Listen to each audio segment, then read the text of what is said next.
सुबह के प्यारे प्यारे राम राम सबको।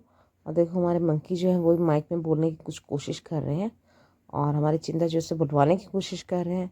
या चुन्नू भी हैरान हो रहे हैं पढ़ते पढ़ते कि ये क्या हो रहा है। और ये सारा जो चलता रहता है आजकल, जो भी कहना होता है माइक में ही हमारा चल रहा है। ऊपर से बच्चे बोल देते हैं कि नाना नीचे आना है, नाना जूस पीना है ना। तो ऊपर से ये अनाउंसमेंट्स चल रही हैं, नीचे तरफ जाने की ज़रूरत ही नहीं है। सुबह सुबह से मौज मस्ती और ये उड़धंग जो है ना हमारे घर में शुरू हो जाता है। और बस थोड़ी देरी का प्यार था, उसके बाद ये लड़ाई जो होना है ये लाजमी है।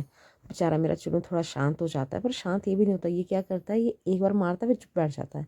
फिर वो 10 उससे खाता रहता है, हंसता रहता है। फिर उसको एक, जब वो शांत हो जाएगी ना, फिर एक लगा देगा उसको। फिर वो बेचारी चीखती रहेगी।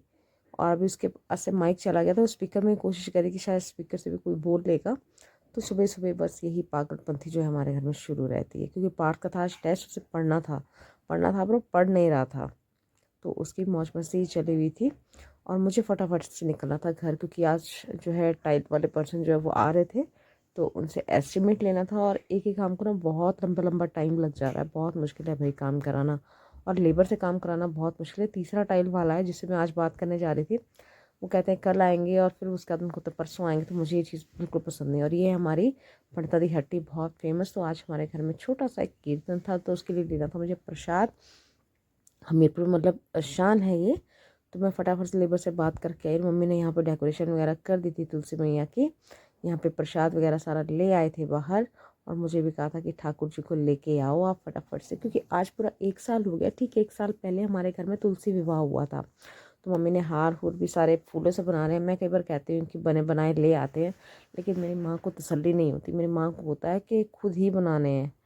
तो हर चीज़ को वैसे ही प्रेफर करती हूँ। मैं भी अपनी तुलसी मैया को अपने ऊपर, मतलब मैं तो ऊपर वाले फ्लोर में रहती हूँ, तो वहाँ से नीचे लेके गई। ये मेरे वाली तुलसी मैया है। फटाफट से चुन्नी मुन्नी उड़ा करके, और मम्मी ने इनको हार हुर पहना करके खूब बढ़िया सा सजा धजा दिया।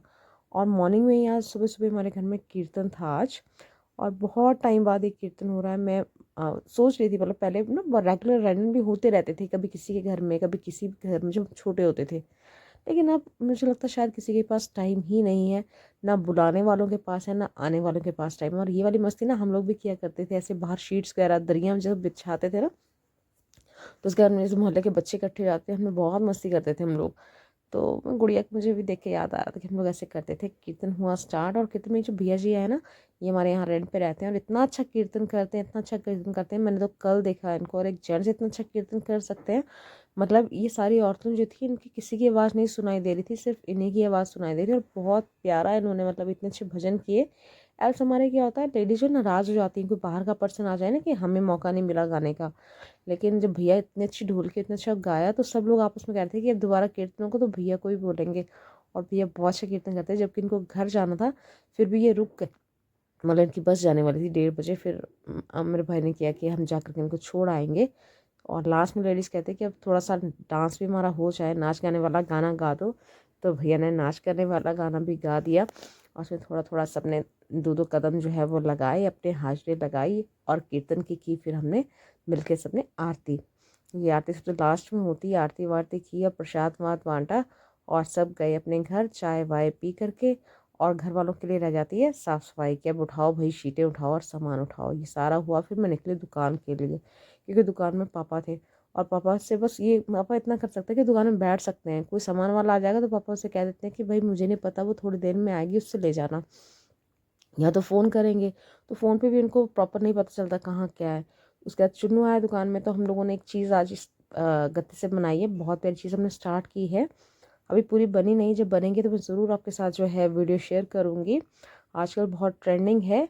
और मतलब कुछ भी बनाओ, बच्चों ने तो अपनी मस्ती करनी होती है उसमें, है ना। आज मतलब उसको लगता था मम्मा ऐसे ही करती है, तो उसने मेरा कटर गुम कर दिया। तो मैंने उसको फिर नाइफ़ के साथ दिया। मैं कहा तू जरा काट के देख कैसे कटता है। तो बहुत मुश्किल था काटना। फिर कहता मम्मा बहुत मुश्किल। मैं कहा मेरा सामान क्यों गुम करता है। फिर मैं और मम्मी दोबारा गए टाइल्स के रेट पता करने के लिए, और साथ में गुड़िया भी गई। तो हमें आते आते मतलब लगभग 8:30 बज गए थे। और मैं हमेशा क्या करती हूँ, मैं पता कराती हूँ, चॉइस कराती हूँ, चूज़ कर लिया कि ये लेना है। नेक्स्ट डे ऑनलाइन पेमेंट की, और फिर जाने की ज़रूरत नहीं होती। फिर ज़रूरत होता है कि गाड़ी में डालो और आप वापस जो है हमारी ये लोकेशन है, इस लोकेशन में भेज दो। मैं ऐसे ही करती हूँ। तो बस फिर उसके बाद मैं दोबारा शॉप गई, है ना, क्योंकि चुन्नू अकेला शॉप में था। फिर उसको शॉप से लिया, और बाहर से सामान वामान समेटने में हमें टाइम लग जाता है, पौधों को पानी देना होता है। तो ये सारा किया और पूरा हिसाब मुझे बताता, मम्मा ये आया था वो आया था, मैंने ये किया। घर आई तो आज याद है, आज है दिवाली है ना, तो घर में दिए जले थे और मुझे रोशनियाँ बहुत अच्छी लगती हैं। तो देव दिवाली की भी आप सबको बहुत सारी शुभकामनाएं। भगवान आपकी मनोकामनाएं सब पूरी करें और ऐसे जो दिए जगमगा रहे हैं ऐसे आपका जीवन जगमगाता रहे। तो मिलेंगे नेक्स्ट ब्लॉग में। Thank you so much.